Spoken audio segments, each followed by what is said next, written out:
Jamal gripped the cold steel of the barbell, the familiar weight in his hands grounding him after a long day. The clang of metal on metal, the rhythmic thud of running feet on treadmills, and the occasional groan of exertion filled the upscale gym. It was his usual spot, a gym he'd been coming to for months, just a few blocks from his downtown apartment. Despite its modern equipment, sleek decor, and top-tier amenities, Jamal always felt like he didn't quite belong.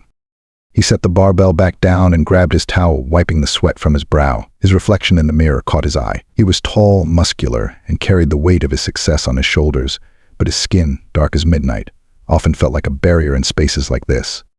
Jamal noticed a few people glancing his way, whispering to each other, though he couldn't hear what they were saying. He shrugged it off. Maybe it was paranoia after all. He was one of the few black men who frequented this gym. This part of the city had been gentrified in recent years, and with it came a shift in the kind of people who walked these streets and occupied these streets.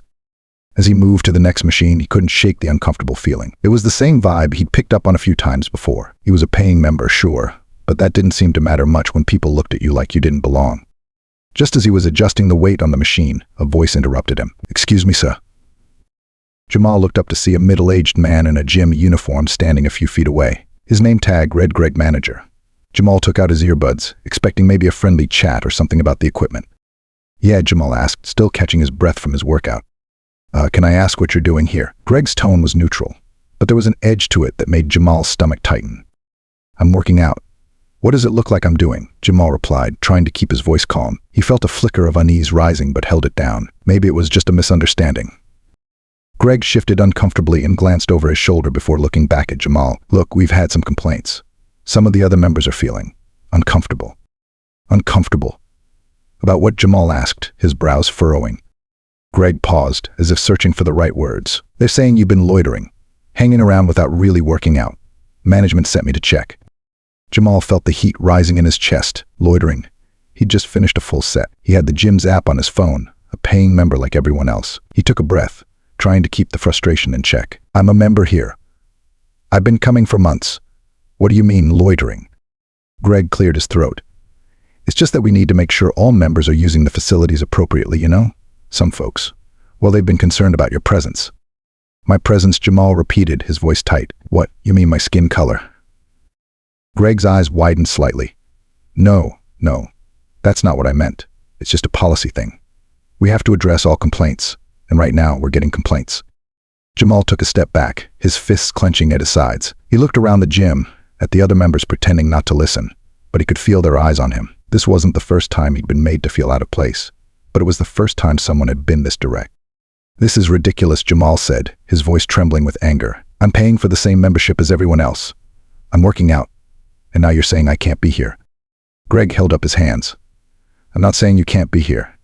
I'm just saying that for today. Maybe it's best if you take some time off." Jamal felt the weight of the words hit him like a punch to the gut. Time off? From a gym he paid for.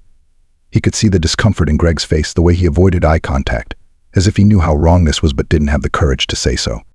"You've got to be kidding me," Jamal muttered under his breath. He grabbed his bag and towel, his heart pounding in his chest. His mind raced as he walked toward the exit, not bothering to look back. How could this still be happening? In a place like this? In a city like this? As he stepped out into the cool evening air, the weight of what had just happened settled over him. It wasn't just about the gym. It was about everything he'd worked for, everything he thought he'd left behind. But even here, in this space of supposed equality, he was reminded that no matter how far he'd come, the color of his skin was still a problem for some. Jamal drove home in silence, his knuckles white against the steering wheel as he replayed the encounter in his head. The audacity of it all, the casual way Greg had dismissed him, the veiled accusations, the judgment in the eyes of those gym members. It wasn't new, this feeling of being othered, but it still stung just as deeply every time. By the time he got home, his mind was swirling. He tossed his gym bag onto the floor and slumped onto the couch, staring at the ceiling. The anger was still there, simmering just beneath the surface. But so was something else, something more painful. It was the sense of helplessness, the kind of helplessness he thought he'd moved past years ago. He grabbed his phone, scrolling aimlessly through his contacts until he found his sister, Tasha. If anyone would know what to say, it would be her. "Hey, big bro," Tasha's voice chirped through the phone, light and playful as always. Jamal sighed. "Hey, Tasha, got a minute? For you. Always." "What's up?" There was a pause, and then, as if sensing something was wrong, her tone softened. "Everything okay?" Jamal hesitated, unsure where to begin. "I got kicked out of the gym today." What Tasha's voice was sharp, full of immediate indignation. Kicked out. What happened? You better not tell me it's some racist nonsense. Jamal laughed bitterly. Exactly that. Manager came up to me, said I was making people uncomfortable, accused me of loitering. Tasha's sharp intake of breath echoed through the phone. Unbelievable. I swear, it's 2024, and we're still dealing with this crap. What did you do? What could I do? Jamal replied, his frustration spilling out. I left. Didn't see the point in fighting them right there. I'm not about to get dragged out of a gym like some criminal. But I'm still fuming, Tash. It's like, no matter how much I achieve, how much I pay for the same things as everyone else, I'm still just different to them. Of course you are, Tasha said, her voice firm, and that's on them, not you. But listen, you can't let this slide. You need to go back there and demand an apology. Make them feel uncomfortable for once. I don't know, Jamal muttered. What's the point? Even if I go back, they'll just come up with some other excuse. Tasha was silent for a moment, then said, You know what? Maybe you're right. But this isn't just about you, Jamal. It's about making sure the next black person who walks in there doesn't get treated like this. You've worked too hard to let them shove you around. You have every right to be in that space. Jamal knew she was right. He had fought too hard, climbed too many mountains to let a moment like this undo his sense of worth. But even so, there was a nagging thought in the back of his mind, telling him that no matter how hard he pushed, there would always be another wall to climb, another barrier to break. After hanging up with Tasha, Jamal sat for a long time, just staring at his phone. The gym had been his sanctuary, a place where he could unwind, work on himself, and shut out the pressures of the world. Now it felt tainted, and the thought of walking back in there made his skin crawl. Later that evening, his best friend Malek called. Malek, a sharp entrepreneur who ran his own real estate business, was the kind of person who always had a plan, always had a solution. When Jamal told him what happened, Malek didn't waste any time. Man, you need to hit them where it hurts, Malek said, his voice steady but full of determination. You're successful, you've got resources. You need to think bigger. Why don't you buy the gym? Jamal nearly dropped the phone. Buy the gym? You serious? Dead serious, Malek replied. You've got the money, and from what you've told me, that place sounds like it's on its last legs anyway. Think about it, turn it into something that works for everyone, not just the few. Make it a space that actually welcomes people like you. Jamal shook his head, though Malek couldn't see it. I don't know, man. That sounds wild. I mean, I'm a software engineer, not a gym owner. Exactly, Malek shot back. You don't need to run it yourself. Hire the right people, make it a community space. Hell, this could be bigger than just one gym. You could start something that actually matters. The idea sounded absurd, but as Malek kept talking, laying out the logistics, Jamal's mind started racing. Was this even possible? Could he really turn the situation around like that? Later that night, Jamal found himself searching online, looking up the gym's financial records and background. To his surprise, it was worse off than he thought. Membership had been declining, and there were rumors of mismanagement circulating in fitness forums. The owners were looking to sell. It was like the universe had opened a door for him, offering an opportunity he never would have considered. Jamal stared at his computer screen, his heart pounding in his chest. Could he really pull this off? Buy the very gym that had just humiliated him and turn it into something better, something more. He wasn't sure what the future held, but one thing was clear: he wasn't going to let them push him out so easily. The next morning, Jamal found himself parked outside the gym. His hands rested on the steering wheel as he stared at the building that had caused him so much grief just the day before. The sleek glass doors reflected the early morning sunlight, making the gym look as polished and untouchable as ever. But now, there was something different. Right next to the entrance, hanging conspicuously, was a for sale sign. It hadn't been there the day before. Jamal felt a strange mix of emotions: disbelief, anger, and an undercurrent of excitement he hadn't expected. Malek's words from the night before echoed in his head. You need to hit them where it hurts. Why don't you buy the gym? He still wasn't sure if it was a good idea, but the thought kept gnawing at him, refusing to let go. He hadn't come this far just to be pushed aside. After sitting in his car for a few more minutes, he made up his mind. He wasn't just going to let this slide. If there was even a chance he could turn the situation around, he had to take it. Jamal stepped out of his car and approached the gym, feeling an odd sense of determination. He hadn't planned for this to be his next big move in life, but sometimes opportunities came disguised as challenges. The automatic doors slid open as he entered the lobby, the familiar scent of sweat and disinfectant filling the air. The receptionist at the front desk gave him a polite nod, clearly unaware of what had gone down the previous day. He didn't linger. Instead, he walked straight to the office at the back, where he knew the gym's owner spent most of his time. After a brief knock, he pushed the door open. The owner, a wiry man in his late 50s named George, looked up from his computer, surprised to see Jamal standing in the doorway. Jamal, right, George said, leaning back in his chair. "I heard there was an issue yesterday. I hope everything's sorted out now." Jamal didn't bother with pleasantries. He took a deep breath, his voice steady. "I'm not here to talk about yesterday. I'm here because I saw the for sale sign outside. I want to talk business." George's eyebrows shot up. "Business? You're interested in buying the gym?" "Maybe," Jamal replied, crossing his arms. "I'm curious to know what kind of deal you're offering." For a moment, George looked caught off guard, as if he hadn't expected Jamal to come in so directly. He glanced at the paperwork on his desk before meeting Jamal's gaze again. "To be honest, the gym's been struggling for a while," George admitted, rubbing his temples. "Membership's down, and with all the competition around, it's been hard to keep things running smoothly.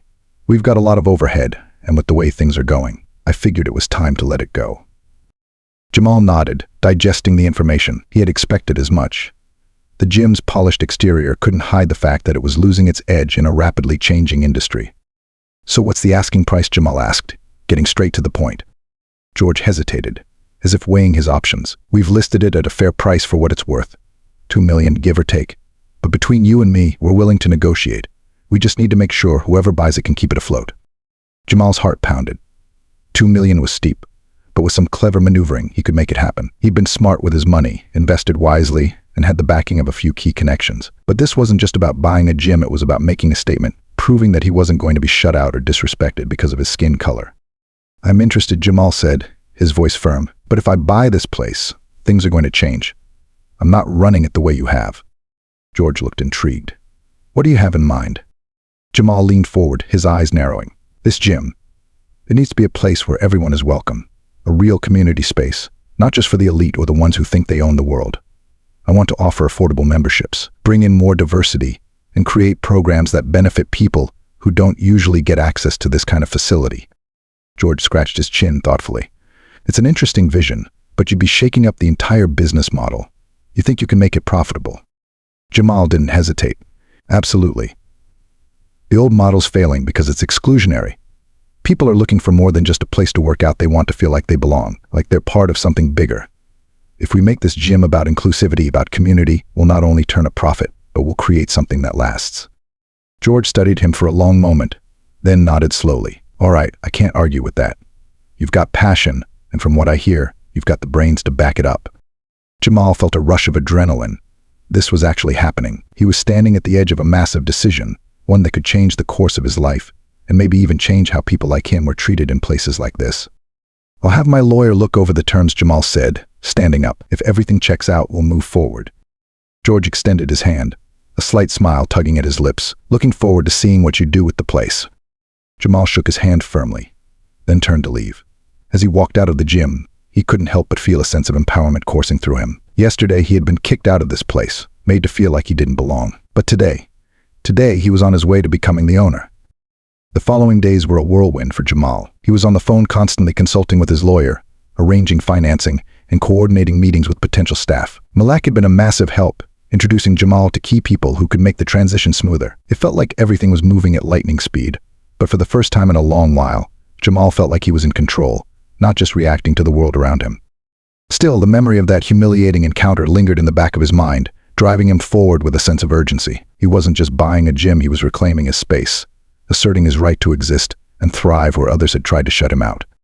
Finally, after weeks of negotiations, the paperwork was done, the funds had been transferred, and the gym was officially his. Jamal stood in the lobby on the morning of the reopening, surveying the space with new eyes. The polished floors gleamed under the soft overhead lights, and the machines were lined up in perfect order, ready for the flood of members. But things were different now. He had made several key changes in the days leading up to the reopening. First, the membership fees had been restructured to make the gym more affordable. There was now a sliding scale based on income, with special discounts for students, veterans, and people from underserved communities. He had also launched a free mentorship and fitness program for local youth, partnering with schools to provide access to the gym for kids who wouldn't normally have the opportunity. But today wasn't just about new programs or lower fees. It was about showing everyone who had ever doubted him, and anyone else like him, that they belonged. As Jamal stood by the front desk, watching the first wave of members trickle in, he spotted Greg, the manager who had kicked him out, walking across the gym floor. Jamal's stomach tightened, but he kept his face neutral. This was the moment he had been waiting for. Greg caught sight of Jamal and froze. His eyes widened, clearly confused to see him standing there with such confidence. Slowly, Greg approached, his hands fidgeting nervously by his sides. Jamal, Greg stammered, his voice uncertain. What are you doing here? Jamal turned toward him, his expression unreadable. I own the place now. Greg's face paled. You what? You heard me, Jamal said, his tone firm but calm. I bought the gym. From now on, things are going to be different around here. For a moment, Greg stood there, speechless. His eyes flickered with a mix of disbelief and fear as the realization sunk in. I didn't know. Jamal let the silence stretch between them for a few beats, then nodded toward the exit. I don't need people like you here, Greg. You're free to leave. Greg's face flushed with embarrassment and anger, but he didn't argue. Without another word, he turned and walked out of the gym, his shoulders slumped in defeat. Jamal watched him go, feeling a deep sense of satisfaction. This was justice not just for him, but for anyone who had ever been made to feel small because of someone else's prejudice. As soon as Greg left, Malik walked in, his usual confident swagger in full effect. How's it feel, man? Malik asked, clapping Jamal on the shoulder. Kicking out the guy who kicked you out. Jamal smiled, but it wasn't a grin of triumph, it was a quiet, thoughtful smile. It feels right. But this isn't about just him. It's about building something better, something lasting. Malik nodded approvingly. That's why you're the boss now. The rest of the day passed in a blur. Members both old and new streamed into the gym, many of them curious about the changes Jamal had made. Word had spread quickly about the new ownership, and the community response had been overwhelmingly positive. People from all walks of life were coming through the doors, black, white, young, old. It was exactly what Jamal had envisioned. But amid all the excitement, Jamal knew this was just the beginning. There was still work to be done, and he wasn't about to rest on his laurels. As the day wound down, he met with his new staff, a diverse team he had carefully selected for their expertise and commitment to creating an inclusive environment. Listen, Jamal said, addressing the small group in the gym's newly renovated conference room. This gym isn't just about fitness, it's about community. It's about creating a space where everyone feels welcome and valued. That's what we're building here. And I need all of you to be on board with that vision. The staff nodded in agreement, and Jamal felt a surge of pride. This was his team, and together, they were going to make a real difference. As the meeting wrapped up, Jamal lingered behind, staring out the window at the sunset casting a golden glow over the city. He thought back to that first day when he had walked into this gym. Just another guy trying to get a workout in. And then he remembered the moment he had been told to leave, as if his presence wasn't welcome. Now, things had come full circle. He was no longer just a gym member. He was the owner. And with that power came the responsibility to change things for the better, not just for himself, but for the whole community. Months passed, and the gym flourished under Jamal's leadership. The initial curiosity surrounding the change in ownership had turned into a full-blown success story. The local community had embraced the new direction the gym was taking. What had once been an exclusive, nearly sterile environment now buzzed with energy, diversity, and a genuine sense of belonging. One of Jamal's favorite additions to the gym was the community mentorship program. Every Saturday morning, local kids who had never had access to such facilities streamed into the gym, full of excitement. Jamal had partnered with local schools and community centers to identify young people who could benefit the most, and the turnout had been overwhelming. On a sunny Saturday morning, Jamal stood in the middle of the gym, watching the scene around him unfold. The weights clanked, the treadmills hummed, and everywhere he looked, there were people of every color, age, and background working out together. It was exactly what he had imagined. In the far corner of the gym, a group of teenagers were gathered around Malik, who had volunteered to help with the mentorship program. Malik was showing them how to properly use some of the machines, cracking jokes in between sets, making the kids feel at ease. Jamal smiled, watching his friend thrive in this new role. One of the kids, a skinny, shy boy named Marcus, caught Jamal's eye. Marcus had been coming to the gym for a few weeks now, and Jamal had noticed how he always stood on the sidelines, watching but rarely participating. Today, Jamal decided it was time to change that. "Hey, Marcus," Jamal called out, walking over to him with a warm smile. "You ready to jump in?" Marcus glanced around nervously, his hands stuffed deep into his pockets. "I don't know. I'm not really good at this stuff." Jamal knelt down to meet Marcus at eye level, his tone gentle but encouraging. "You don't have to be good at it yet. That's what we're here for, to help you get better. Everybody starts somewhere. What do you want to try first?" Marcus hesitated, then pointed to the free weights. "I guess I could try lifting." Jamal grinned. "That's the spirit. Come on, I'll help you out." Together, they moved over to the weight bench. Jamal showed Marcus how to grip the barbell properly, how to keep his form steady. At first, Marcus was hesitant, unsure of himself. But as Jamal encouraged him, guiding him through the movements, Marcus began to gain confidence. Soon, he was lifting with a focus and determination that surprised even him. "You're doing great," Jamal said, patting Marcus on the back. "Keep this up, and you'll be benching twice this weight in no time." Marcus beamed, a shy smile spreading across his face. For the first time since he'd started coming to the gym, he felt like he belonged, like this was his place too. As Jamal stood back, watching Marcus practice his lifts, he felt a deep sense of pride. This was why he had bought the gym. It wasn't just about turning a profit or proving a point, it was about creating opportunities for people like Marcus, for kids who had been overlooked, for adults who had never felt welcome in places like this. Later that day, Jamal had a meeting scheduled with his staff. He had a few new initiatives he wanted to discuss: new classes for seniors, a yoga program tailored for beginners, and plans for a community outreach event that would bring even more people into the gym.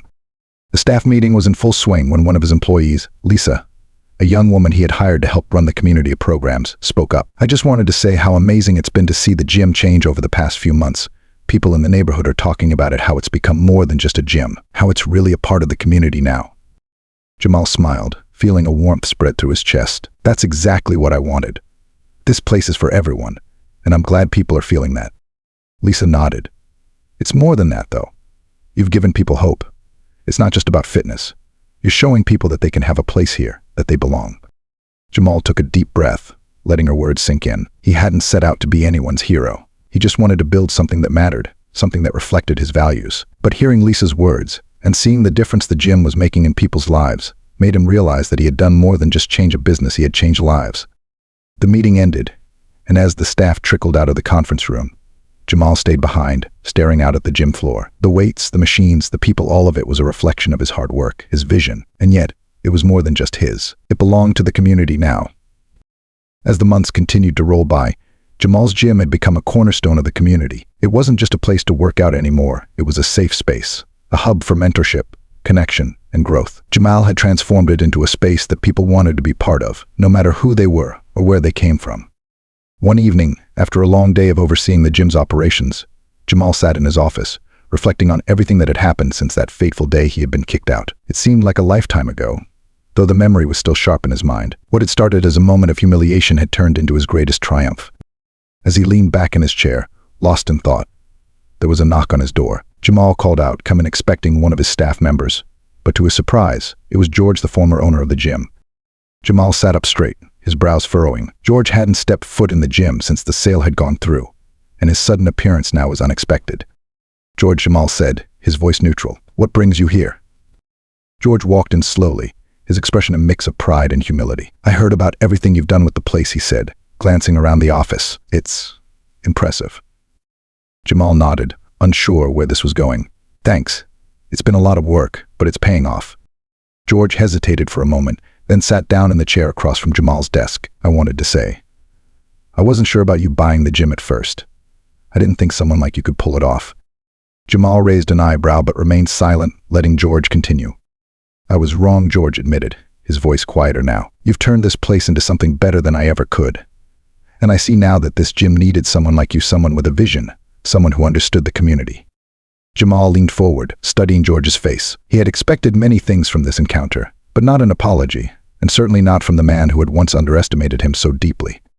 "I appreciate that," Jamal said, his voice steady. "But it wasn't just about proving you or anyone else wrong. This was always bigger than that. It was about making a space where people like me and people like Marcus and Malak feel like they belong." George nodded slowly. "I get that now, and I'm glad you did it. I just wanted to come by and say, thank you." The two men sat in silence for a moment, the weight of their shared history hanging in the air. Then George stood up, offering his hand. Jamal paused for a moment, then stood as well, shaking George's hand firmly.